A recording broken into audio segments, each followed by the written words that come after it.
Pereira, sou historiadora aqui da Memória e Eletricidade e fiquei esse ano responsável pela organização do Fundo Eletrobras, que é um fundo que a gente já tem há alguns anos, que é muito importante e que esse ano a gente decidiu dar um foco.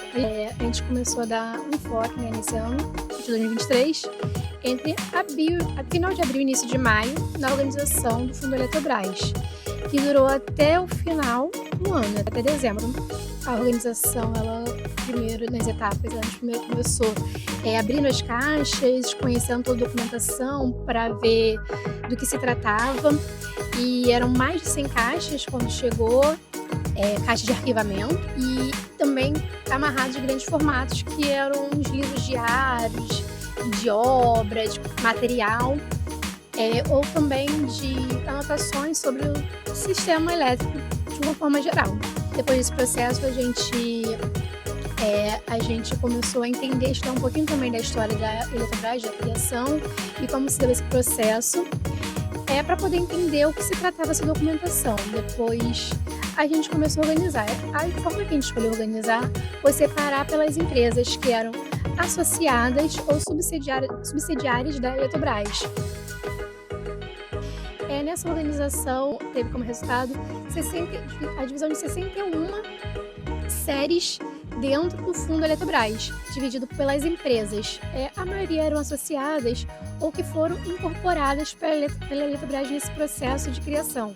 Essa documentação, ela tem um recorte, uma data limite bem extensa, que vai do século XIX até o século XXI. A data ela vai de 1886 até 2014.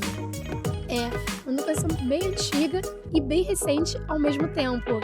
Ela abarca toda essa história do setor elétrico, né? E como a gente tem essa documentação da Eletrobras anterior à criação da Eletrobras, porque essa documentação não foi só produzida pela empresa, mas também acumulada no processo da sua criação, de outras empresas, quando ela incorporou lá dentro da própria Eletrobras, como elas se tornaram associadas ou subsidiárias, como eu disse.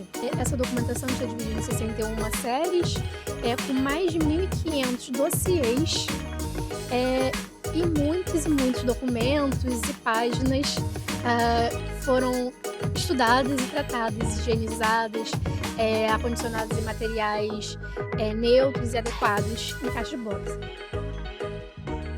O que resultou no processo que a gente agora tem 89 caixas de arquivamento com esse material, mais 9 caixas de grandes formatos, que são material maiores que A3, mapas de construção de usinas, mapas de usinas que nem saíram do papel, que foram só estudos preliminares, mapas e plantas de subestações. E essa documentação ela é muito importante para a gente, porque a Eletrobras é a maior empresa do setor elétrico brasileiro e a gente tem essa honra de guardar um pedaço dessa história, né? E conta desde a história da criação, da história de como surgiu a eletricidade no Brasil, como foi esse processo, passando pela eletrificação rural brasileira. E com a criação da Eletrobras houve esse forte processo de estudo e trabalho para que o interior do Brasil também fosse eletrificado.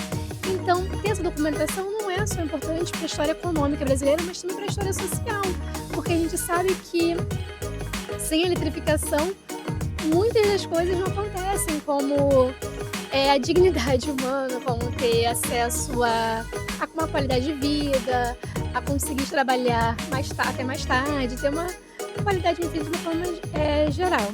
Seu material atualmente já está todo organizado e disponível para pesquisa no nosso site.